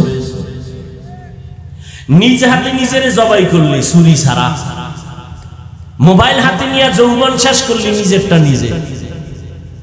এরে যুবক, নিজের চরিত্রটাকে ধ্বংস করলি। মা বাবা তোরে বরদোয়া করে, তুই এত চরিত্রহীন। আলেমরা তোরে খারাপ জানে, তোর ব্যবহার এত খারাপ। এলাকার মুরব্বীরা তোরে বরদোয়া করে, তুই গাড়ির তলে ভইরা মর। ঠিকই তো বড় বাইক লইয়া বের হইছ, লাশ হইয়া ঘরে আইছো, হয় না? হয় না? আরো আকাম কর। কবি নজরুলের ইতিহাস পড়ো, কত গর্ব করো। তোর মতো সারা রাত মোবাইলে আকাম করলে কবি আর নজরুল হতে পারতো না। ও বাবা, তোমার সাথে আমার দুশ্মনী নাই বাবা, পাও ধরে বুঝাইতে চাই। যদি মনে বলতা, ডাইরেক্ট বলতা, হাফিজ ভাই নিচে আসবেননি, পাও ধরবেননি, বল এখন নেমে আসবো। আমি কিন্তু এতক্ষণ যে চিল্লাইছি, পৃথিবীতে কথা বলার মতো কষ্টের কোনো কাজ নাই। কিসের মাটি কাটা কষ্ট, কিসের রডের ফ্যাক্টরিতে কষ্ট, সিমেন্ট ফ্যাক্টরিতে, এর থেকে সব থেকে বেশি কষ্ট কথা বলা। এরপর যদি টাইম মতো ঘুমাইতে না পারি, এরপর যদি টাইম মতো খানা না খাইতে পারি, তোমার ব্যালেন্স তো হারায় যায়। একটা মানুষের ঘুম হলো শরীরের ঔষধ, সেই ঘুমটা টাইম মতো হয় না, সেই ঘুম নাই, খানা নাই। এরপর আবার চিল্লাইয়া 1 মিনিট 2 মিনিট না ঘন্টাকে ঘন্টা, তাও আবার এক লাইনের মানুষ না, অনেক লাইনের মানুষ। এক লাইনের হইলে না একটু বুঝা যাইতো, আলেম হইলে চুপচাপ একটা বইলে দৌড়। এখানে বহু লাইনের মানুষ, যারা আমারে কাফের বললে খুশি হয়, রাতের ঘুমটা আরামে হয়, এরাও এখানে বসে আছে। আছে না নাই? সব লাইনের মানুষগুলো ঠিক মনকে এক লেভেলে রাইখা বয়ান করা কত যে কঠিন। একটু যদি গরম কথা উল্টা পাল্টা হয়ে যায়, মনে কষ্ট চলে আসবে। ও আল্লাহর বান্দারা, এতক্ষণ যে চিল্লাইয়া তোমাদের পায়ে ধরে ধরে বিনয়ের সাথে বয়ান করি, শুধু আমি না, সব আলেম ওলামারা। ও আল্লাহর বান্দারা, এই জন্য আমি ঢাকায় গতকালও বলছি, সারা দেশে বলি, যুবকদেরকে একটা দায়িত্ব দেব। জীবনে বহু কিছু করছো, আমার এই দায়িত্বটা পালন করবি। যদি বুকে সাহস থাকে, বিবেক ঠিক থাকে, আমার কথা যদি তোর যুক্তিতে মিলে যায়, কথাটা হলো এই জমিনে ভালো করে মনে রাখবি, ওলামায়ে কেরামদের অবদান ভুলে যাওয়া যাবে না। দুনিয়াতে জীবনে বহু বন্ধু পাইছো, বান্ধবী পাইছো, সবগুলো আল্লাহর কসম, জীবনে যত বন্ধু পাইছো সব হলো ধান্দাবাজ, স্বার্থপর। নেতার পিছনে দৌড়াও না, এ দা স্বার্থপর। মেজাজ গরম হইলে, স্বার্থে আঘাত লাগলে দল থেকে নাম কাটবে না, কল্লা কেটে ফেলবে। ঠিক নেই? আল্লাহর কসম একবার, আল্লাহর কসম দুইবার, আল্লাহর কসম তিনবার। কসমের কথা বিশ্বাস না করে তোর ঈমান নাই। ওয়াল্লাহি বিল্লাহি তাল্লাহি, কসম খাইয়া বলে গেলাম, 500 টাকা খরচ গেল, একটা পেস্টুন করবি, রাস্তার মোড়ে মোড়ে স্লোগানটা টানায় দিবি। পৃথিবীতে কিয়ামত পর্যন্ত তোর আজীবনের নিরেট নিঃস্বার্থ তোর কলিজার বন্ধু একমাত্র, শুধুমাত্র, কেবলমাত্র উলামায়ে আহলে হক। আর সব গাদ্দার আর ধান্দাবাজ। বলবি মা না, মা স্বার্থপর, বাবা স্বার্থপর। বাবা আপন না ইয়াডারে হোটেলে ঢুকায় রাতের বেলা কয়, আজকের রাতের জন্য তুই আমার কাছে স্ত্রীর মতো। দেখি ইন্ডিয়ার খবর, ইন্ডিয়ার খবর, সোনার বাংলার তাজা খবর শুনাইতেছি। তাজা কোন দেশে আছো? এরে যুবক, স্বার্থে আঘাত লাগলে তোর বন্ধু তোর নাম্বারটা ডিলিট করে দেয়। ঠিক নেই? বান্ধবী তোর টাকা পয়সা খাইয়া আর এক জায়গায় কোরআন কসম খায়, আমি তোমার। ঠিক নেই? দুনিয়াতে যারে পাইছো সব ধান্দাবাজ, স্বার্থপর।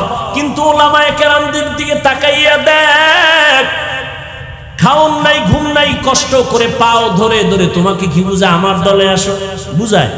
একবারও কিন্তু এই যে বয়ান করি, কই পাঁচকুল্লির বয়ান তো করি নাই, কই চরমনের পক্ষে তো বলি নাই যে ওখানে না গেলে মরছো। কওমি মাদ্রাসায় লেখাপড়া করছি বলি নাই তো, কওমিতে না পড়লে তোর জাহান্নাম ছাড়া উপায় নাই। পীর মুরিদির লাইনে বয়ান করি, কই একবারও তো বলি নাই পীরের কাছে না গেলে তুই জাহান্নামী। আমার মতো টুপিওয়ালা বুজুর্গ হইয়া পাগড়ি লাগা, এক হাতে তসবিহ লাগা তো বলি নাই। ও আল্লাহর বান্দা, ওলামায়ে কেরামদের বন্ধু বানাইয়া চলো। 5 বেলার নামাজ পড়ো, স্কুলে পড়ো আলহামদুলিল্লাহ, কলেজে পড়ো আলহামদুলিল্লাহ, চাকরি করো, ব্যবসা করো, ইঞ্জিনিয়ার হও, ডাক্তার হও, প্রফেসর হও, কলিজা দিয়া দোয়া করি। তবে বেয়াদব হবি না, অনুরোধ। ডাক্তার হও, বেয়াদব হইস না। ইঞ্জিনিয়ার হও, কপাল খুলে যাবে, তবে বেয়াদবি করবি না। মায়ের সাথে, বাবার সাথে, হুজুরদের সাথে, শিক্ষকের সাথে কখনো, তা কপাল শেষ। মরার আগেই বিচার, পরে না আগে। তুমি দেখো না, আমি দেখছি, নাম কইতাম না, বহু প্রমাণ লইয়ে এরপরে কথা বলি। বেয়াদবি কইরা রাস্তায় ল্যাংড়া হয়ে ঘুরতেছে, শিক্ষকের সাথে বেয়াদবি করে পাগল হয়ে গেছে, আলেমের সাথে বেয়াদবি করে রাস্তার পাগল হয়ে গেছে। এখন মাইয়া পোলাও চিনে না, উলঙ্গ হয়ে রাস্তাঘাটে ঘুরে। বহু প্রমাণ নিয়ে বলতেছে এগুলো। বেয়াদবি করিস না, জীবনে যা করো আর না কর। তুই যদি আমার বিরোধিতা করো, যুবককে বলছি, রাগ করিস না বাবা, খুব আপন মনে করে বলতেছি, তুমি যদি আমার বিরোধিতা করো, বলো তো তোমার কি লাভ আছে এখানে? বুঝলাম তুমি আমার ক্ষতি করবা, ঠিক আছে, তোমার লাভটা কি? আচ্ছা, আমার বিরুদ্ধে 10 পৃষ্ঠা বা লাইভে দিলা, 10 ভিডিও ছাইরে দিলা আমার বিরুদ্ধে, তোমার ফায়দা কি? তোমার কোনো দল টাকা দিবে? আচ্ছা, আমার ক্ষতি যদি না হয় তো তোমার এই বিরোধিতা করে লাভ কি? তুমি যদি আমার বিরুদ্ধে যাইয়া যদি আমার বয়ান বন্ধ করাইতে পারো, তাহলে আল্লাহর কাছে ফিটা ফাটা যাই খাও, তো দুনিয়া এত একটু সান্ত্বনা ভাবি যে আমার পাওয়ার খাটাইছে। কই, কিছু তো করতে পারো নাই। তো কেন এগুলো করো? এজন্য বল, আমি না, সবার বেলায় বলছি, বেয়াদবি করিও না। আমি হাফিজুর রহমানকে অনেকে প্রশ্ন করে, হাফিজ ভাই আপনি এই পর্যন্ত আসলেন কেমনে? আমি কি, যত লাইন আছে এর আধা সেকেন্ডের জবাব হলো আমি জীবনে বেয়াদবি করিনি। এটা একটা বড় পুঁজি আমার, আলহামদুলিল্লাহ। না মুরব্বীদের সাথে, না মা বাবার সাথে, কারো সাথে, কোন বক্তার সাথে। আমি উল্টা পাল্টা বক্তা যে লাইনে যে থাক, আমি তাদের কানে আওয়াজ আসলে ওদের বয়ান আমি শুনি। ছোটদের থেকে অনেক কিছু শিখার আছে। আমি হিংসা করবো কেন? ওর রিজিক ও খায়, আমি বাধা দিতে পারবো? আল্লাহ করবে কি সব যদি আমি করি? যেই বিচার বান্দা ছেড়ে দেয় আল্লাহর হাতে, ওই বিচারটা কঠিন। ওই বিচারটা কি হয়? কঠিন। আল্লাহ হেদায়েত দান করুন। কতটা তুফানের মাঝখানে জীবনকে পরিচালনা করতেছে, কতটা তুফান। এই চোখে কি দেখলাম, কে উঠলো আর নামলো, কে ধস করে পড়ে গেল। আল্লাহ বেয়াদবির থেকে হেফাজত করে, আদবওয়ালা জিন্দেগি আমাদেরকে দান করুন। তুমি ডাক্তার হও, কোনো বাধা নাই, ইসলাম তোমাকে নিষেধ করে না। প্রফেসর হও, বাধা নাই। তুমি ইঞ্জিনিয়ার হও, বাধা নাই। বাধা তো নাই, ওই বরং মুসলমানের জন্য গর্ব। কিন্তু দাবি আমার একটা, বেয়াদব হইও না।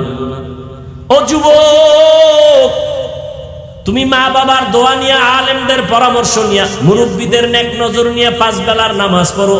তোমার মতো যুবক জীবনে মাদ্রাসায় পড়ে নাই, স্কুল কলেজে পড়িয়া নামাজ পড়ে 5 বেলার আছে না নাই? তুমি তোমাকে জিজ্ঞাসা করো, তুমি পারো না কেন? কোনো ওয়াজ লাগবে না, এই ওয়াজ কামে লাগাও ভাই। তুমি আজীবন যদি দুরুদ পড়ো, তাসবিহ পড়তে রাত 1000 বার, আর ফজর না পড়ো, কি হবে এই দুরুদ দিয়ে? তুমি কোটি কোটি উপকার করলা মানুষের, নামাজ পড়লা না টাইম মতো, কি হবে কি তোমার এই উপকারের দ্বারা?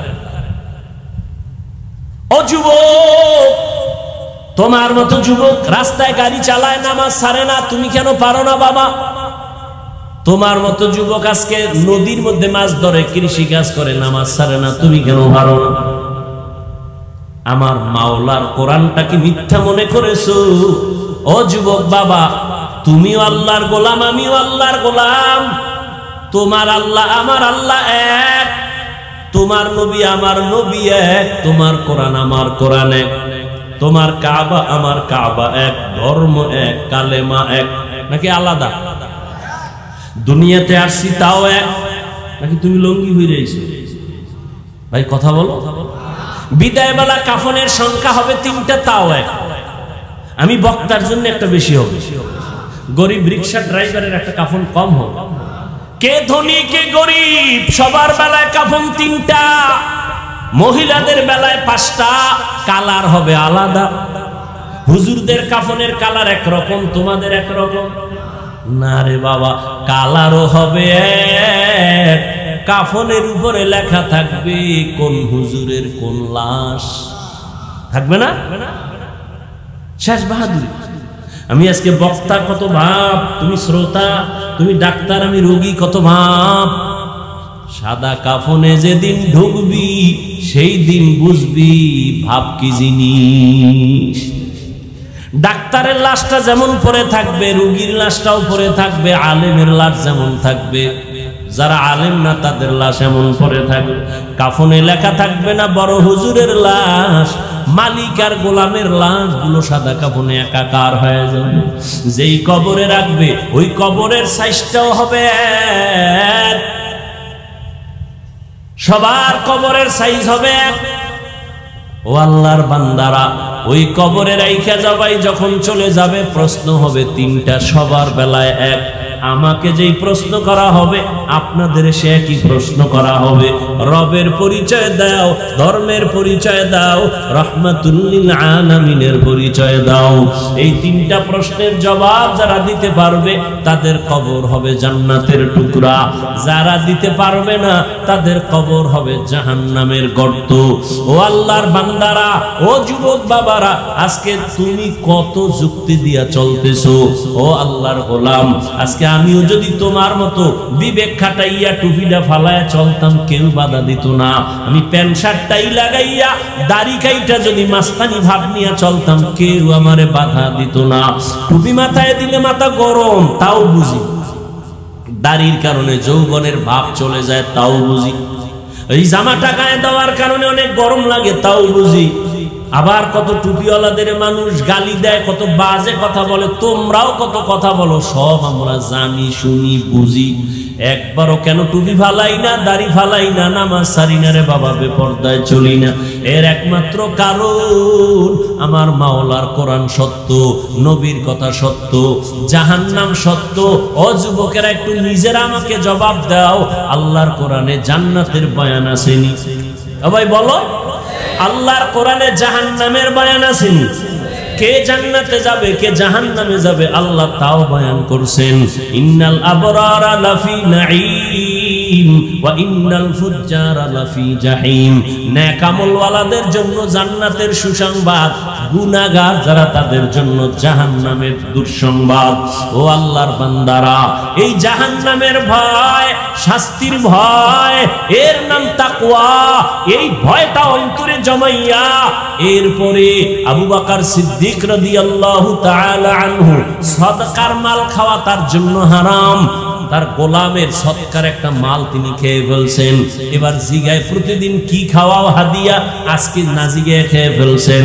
ও গোলাম কি খাওয়াইলি? খাওয়ার পরে কয় এটা সৎকার হাদিয়া। এবার রাগ হয়ে গেছে, কেন খাওয়াইলি? আঙ্গুল গলার মধ্যে দিয়া বমি করতে চেষ্টা করলেন, বমি হয় না। একজনে বলে পানি বেশি কইরা পান করে বমি করেন, পানি পান কইরা এরপরে সেই খাদ্যটা ভেতর থেকে ফালাইয়া দিলেন। এটা আল্লাহর ভয় তাকওয়া ছাড়া সম্ভব না। হুদাল্লিল মুত্তাকিন, তাকওয়া এমন একটা পাওয়ার, এমন একটা পুঁজি। ইন্নামা ইয়াতাকাব্বালুল্লাহু মিনাল মুত্তাকিন। তাকওয়ার পুঁজি ছাড়া আল্লাহর কাছে তোমার আমল কবুল হবে না রে বাবা। এই তাকওয়া বড় দামি এক সম্পদ। আল্লাহর ভয় অন্তরে জমা করো। ও আল্লাহর গোলাম ওমরে ফারুক রাদিয়াল্লাহু তাআলা আনহুর ঘটনা সেদিন আমি কিতাবে দেখলাম। তিনি যখন খেলাফতের জায়গায় বসা, তখন অর্থ মন্ত্রণালয়ের দায়িত্ব ছিল পয়গম্বরের একজন জলিল কদর সাহাবী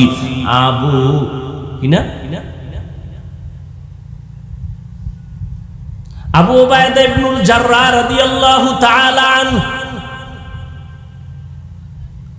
ওমর ঈদের দিন আসতেছে আগামীকাল। স্ত্রী কয় বাজার টাজার যা হইছে, কিন্তু বাচ্চাদের একটু জামা কাপড় দরকার, টাকা লাগে। টাকা তো নাই। আপনি যে রাষ্ট্র পরিচালনা করেন, 1 মাসের অগ্রিম বেতন নিয়ে আসেন। ওমর চিঠি লিখলেন আবু উবাইদা ইবনুল জাররাহর কাছে, আমার 1 মাসের বেতনটা অগ্রিম দাও। চিঠি চলে গেল আবু উবায়দা ইবনুল জাররার কাছে রাদিয়াল্লাহু আনহু। তিনি চিঠি পাইয়া কান্না শুরু করলেন। তিনি পাল্টা চিঠি লিখলেন খলিফাতুল মুসলিমিনের কাছে, ও খলিফাতুল মুসলিমিন, আমি আপনাকে 1 মাস অগ্রিম টাকা দিব যদি আপনি আমার 2টা প্রশ্নের জবাব দেন। তাকওয়া, তাকওয়া, আল্লাহর ভয়। প্রশ্নটা ওমরের কাছে চলে আসলো। খলিফাতুল মুসলিমিন চিঠি খুইলা দেখতেছেন আবু উবায়দা ইবনুল জাররাহ 2টা প্রশ্ন করছেন। 1 নাম্বার প্রশ্ন, আপনি যে আগামী মাসের বেতন চাইছেন, বলেন আগামী মাস বেঁচে থাকার গ্যারান্টি। ওমর চিঠি পেয়ে চোখের পানি ছেড়ে কাঁদতেছেন। দ্বিতীয় প্রশ্ন, খলিফা, আপনি এখন খেলাফতের চেয়ারে আছেন, আগামী মাসে জনগণ আপনারে ক্ষমতায় রাখবেনি গ্যারান্টি। বুঝেন? আপনি যে অগ্রিম চাইলেন, এই সামনের মাসে জনগণ আপনারে রাখবেনি না জোহরের আগে ভাড়ায় দিবে? আপনি যে ভাবতেছেন, আপনি খাইতেছেন অগ্রিম, সামনে মাসে আপনি ক্ষমতার চেয়ারে বসতে পারবেন নাকি জোহরের আগে যাবেন? গ্যারান্টি।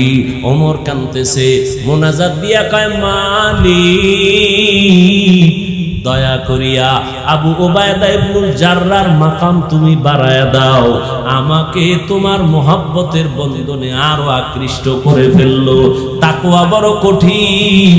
আবু বকর খেলাফতে বসা, একদিন বিবি সাহেবা বলে আমার মিষ্টি খাইতে মনে চায়, রাষ্ট্র পুরা তার হাতে। আবু বকর, বউ কয় মিষ্টি খামু। আবু বকর কয়, মিষ্টি খাওয়ানোর টাকা আমার হাতে নাই। ও বাবা, এগুলো গাঞ্জা খায়া বলি না, বুঝো কেমন আল্লাহর ভয়। বিবি সাহেবা কিছুদিন পর হঠাৎ আবার আইসা কিছু টাকা দিছেন। কিছু টাকা দিয়ে কয়, নেন। কয়, কিসের টাকা? মিষ্টি খাইতে চাইছিলাম ওই সময় না, কইছিলেন টাকা নাই, এখন আমি কিছু টাকা জমায়ে দিলাম, এবার আমার মিষ্টি আইনা দেন।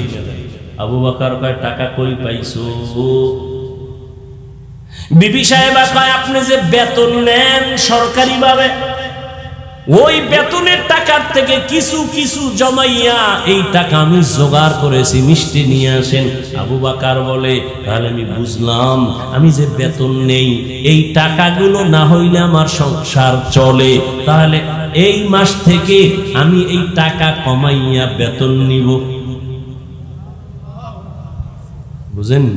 আমি এই টাকা কমায় নিব, আর যেই টাকা তুমি আলাদা বানায় বাড়া রাইখা জমা করে দিছো, এটা আমি অর্থ মন্ত্রণালয় দান করে দিলাম। আল্লাহর ভয়, আল্লাহর ভয়। ওমরে ফারুক রাষ্ট্র চালায়, রাতের বেলা ঘুরতে নামলেন, এলাকার কি হালাত, হঠাৎ করে দেখে একটা ঘরের মধ্যে বাতি জ্বলে। ওমর কান লাগাইলেন, দেখে মা আর মেয়ে কথা বলে, মহিলাদের আওয়াজ। ওমর আস্তে আস্তে গোপনীয়তা রক্ষা করে কাছে গেলেন। কাছে যাইয়া শুনে মা মেয়েটাকে ডাক দিয়া কয়, উটের দুধ কম হয়ে গেছে, অন্য দিনের তুলনায়, পানি মিশাইয়া বাজারে বিক্রি করতে নিয়ে যাবি। মেয়েটা ডাক দিয়া কয়, না না, খলিফাতুল মুসলিমিন ওমর নিষেধ করেছেন, জানলে খবর আছে। মা কয়, ওমর তো এখন ঘুমায়, জানবে কেমনে?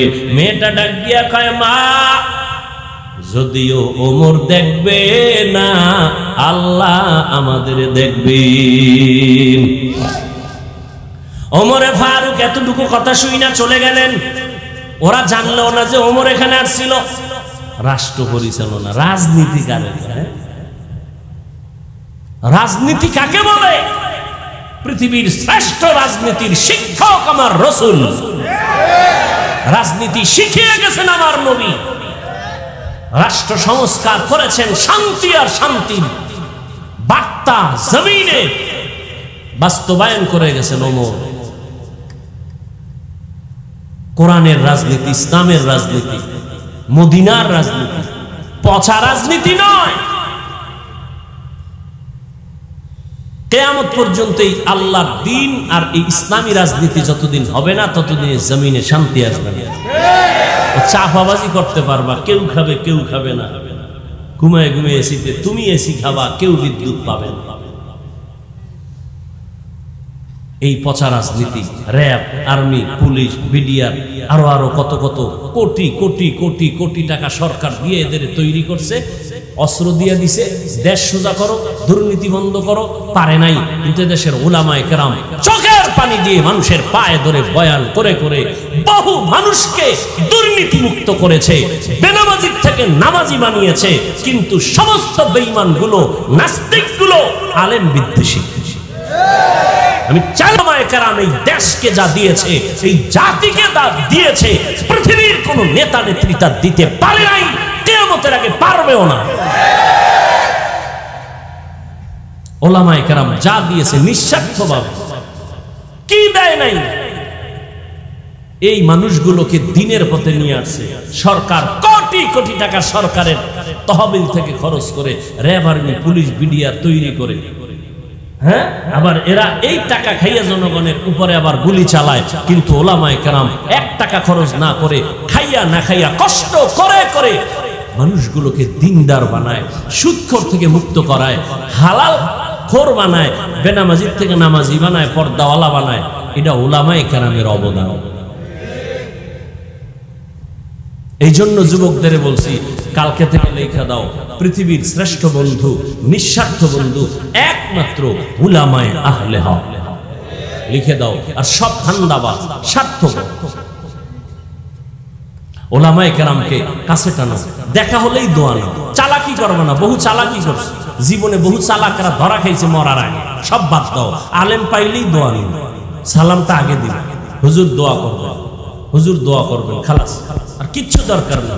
তুমি একজন লেখাপড়া করো, তোমার কারো পিছে পড়ার টাইম কই? তুমি ঠিক মতো লেখাপড়া করো, তুমি ডাক্তার হও। তুমি যদি ভালো ডাক্তার হতে চাও, লেখাপড়া করতে গেলে তোমার আর ডাইনে বামে সময় দেওয়ার টাইম কই? ফেসবুকে সময় দেওয়ার সময় কই? তোমার মোবাইলে সময় দেওয়ার টাইম কই? তুমি যদি ভালো একটা প্রফেসর হতে চাও, তোমার লেখাপড়া করতে হবে। মুরব্বি দেখলে দোয়া নিবা, জীবনটা ফুলের মতো হয়ে যাবে। মরে গেলে কবি নজরুল কেন, এর থেকে আরো সুন্দর ইতিহাস তোমার নামে তৈরি হবে। আকাম সাকাম বাদ দাও, তো বাদ দিতে পারো না কেন?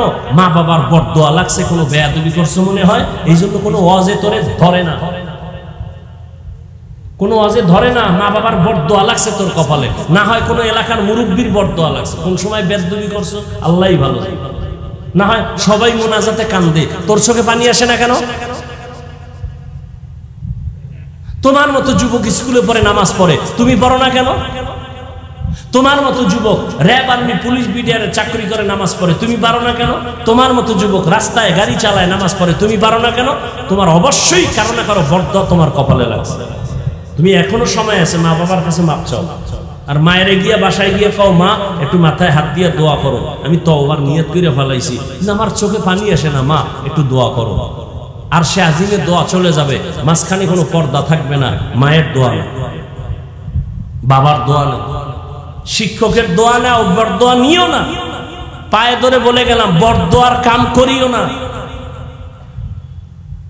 কারো উপকার করতে পারলে করো, না পারলে ক্ষতি করো। কারো প্রশংসা পারলে করো, কারো বদনাম করিও।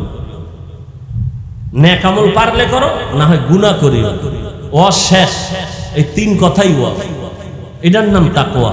পারলে নেক করো, না পারলে চুপ, গুনাহ করিও না। এটা হলো সবথেকে বড় তাকওয়া। পারলে প্রশংসা করো, না হয় চুপ, বদনাম করিও না। পারলে উপকার করো, না হয় চুপ, কারো ক্ষতি করিও না। তোমার তো বুঝ আমার থেকে মোটেও কম না, আলহামদুলিল্লাহ। তুমি তো একটা ভালো ছাত্র, স্কুলে পড়ো, কলেজে পড়ো, মেধা আছে, তোমার থেকে অশালীন ব্যবহার আসবে কেন? তুমি ফেসবুকে উল্টাপাল্টা করবা, মানুষের অন্তরে কষ্ট যাবে কেন? তোমার মা বাবা কষ্ট করে তোমাকে মানুষ বানাইতে চায়, তুমি করো কি? তোমার মা বাবা চায় তুমি একটা ভালো ডাক্তার হও, শুধু নড়াইলে না, গোটা দেশে তোমার সুনাম ছড়িয়ে পড়বে। কিন্তু তুমি করতেছো কি?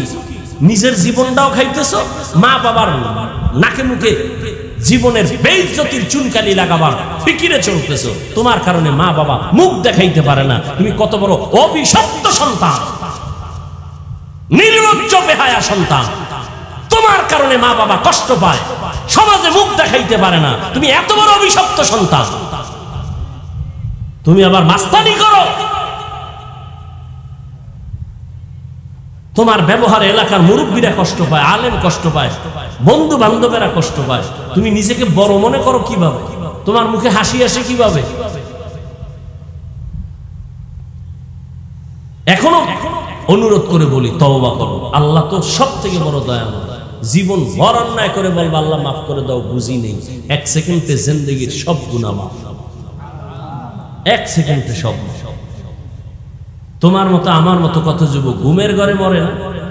কি বাবা মরে না? তুমি যদি মরে যাও আজকে ঘুমের ভিতরে, কালকে তুমি কবরের লাশ। শেষ। জীবনের জল্পনা কল্পনা 1 সেকেন্ডে শেষ।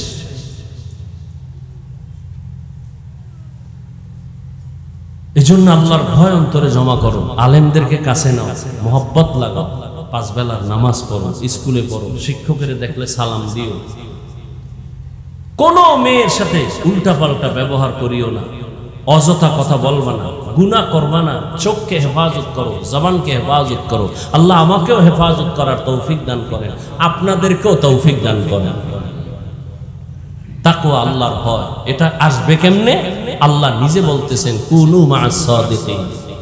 আল্লাহর প্রিয় বান্দা যারা, সত্যবাদীদের বন্ধু হয়ে চলো, কারণ নজরের মধ্যে বরকত আছে। আল্লাহ ওয়ালাদের নজরে বরকত আছে। একটা বেনামাজি গাঞ্জাখোর নজর দিলে বাচ্চা অসুস্থ, গাভীর দুধ কইমা যায়, গাছে নারিকেল হয় না। বদনজর আছে না নাই? একটা বেনামাজির বদনজরে যদি একটা বাচ্চা অসুস্থ হয়, আর বাচ্চার মধ্যে রিয়াকশন হয়, গাছে রিয়াকশন হয়। একটা গাভীর দুধ কইমা যায় একটা গাঞ্জাখোরের চোখের নজরে। খাঁটি আল্লাহওয়ালা মুত্তাকি তাহাজ্জুদওয়ালার নেক নজরে কেন অ্যাকশন হবে না? তাদের থেকে দোয়া নাও রে যুবক। স্কুলে পড়ো, কলেজে পড়ো, এখনো সময় আছে। মনে মনে আল্লাহকে বলো, শুনাইয়া বলা লাগবে না, মনে মনে বলো, ও আল্লাহ, জীবনে তো কম নামাজ সারি নাই, কম দাড়ি কাটি নাই, কম বেপরদায় চলি নাই। ও আল্লাহ, মরিয়া গেলে কে আমার নেতা, কে নেত্রী, কে ভাই, কে বোন, কে মা, কে বাবা, কেউ আমার আপন হবে না। ওই কবরে আমার একা পড়ে থাকতে হবে। আল্লাহর কোরআন সত্য, সাহাবায়ে কেরামের মতো তাকওয়া তোমার আমার নাই। তাদের কত সুন্দর ইলম, কত সুন্দর নির্ভেজাল তাদের আমল, নির্ভেজাল তাকওয়া, নির্ভেজাল ইখলাস, এত সুন্দর তেলাওয়াত। এরপরও তারা জীবন ভর কান্না করছেন, কবরে কি উপায় হবে, হাসরের ময়দানে কেমনে দাঁড়াবো আল্লাহর আদালতে। ওই চিন্তা করিয়া, আল্লাহর আযাবের ভয় অন্তরে জমা করিয়া নিয়ত করো বাবা, আল্লাহকে মনে বলো, বলো আল্লাহ, মরিয়া গেলে যাব, হায়াতের মালিক তুমি, ইজ্জতের মালিক তুমি, রিজিকের মালিক তুমি। আজকে থেকে আর গুনাহ করব না, জবানের দ্বারা, চোখের দ্বারা আর গুনাহ করব না, মা বাবার সাথে বেয়াদবি করব না, উলামায়ে কেরামের দোয়া নিয়ে চলবো, 5 বেলার নামাজ পড়ব, মুরব্বিদের নেক নজর নিব। ও আল্লাহ, গুনার কারণে তুমি ফিরাইয়া দিও না। আজকে থেকে তওবা করে নিলাম, পারলে নেক আমল করব, না হয় গুনাহ করব না। পারলে কারো উপকারও করব, না হয় ক্ষতি করব না। পারলে আমি কারো প্রশংসা করব, না পারলে কারো বদনাম করব না। ও আল্লাহ, তুমি যদি তৌফিক না দাও পারব না। পেছনে শয়তান আমাকে ধোঁকা দেয়। ও আল্লাহ, তোমার তৌফিক চাই। আজকে থেকে নামাজ ছাড়বো না, দাড়ি কাটবো না, বেপরদায় চলবো না, মা বাবার সাথে বেয়াদবি করবো না, নবীর তরিকা মেনে চলবো, উলামায়ে কেরামের পরামর্শ নিয়ে চলবো। তওবা করার মতো যদি নিয়ত থাকে, মনে মনে আল্লাহকে বলো, ও আল্লাহ, তুমি তওবা কবুল করে নাও। তওবার উপরে মজবুত হইয়া চলার মতো মৃত্যু পর্যন্ত আমাদের তৌফিক দান করো, বলো আমিন। আলহামদুলিল্লাহি রাব্বিল আলামিন, ওয়াসসালাতু ওয়াসসালামু আলা সাইয়্যিদিল আমবিয়া ওয়াল মুরসালিন ওয়া আলা আলিহি ওয়া আসহাবিহি আজমাইন। ইয়া আরহামার রাহিমিন, ইয়া আরহামার রাহিমিন, ইয়া আরহামার রাহিমিন। রব্বিরহামহুমা কামা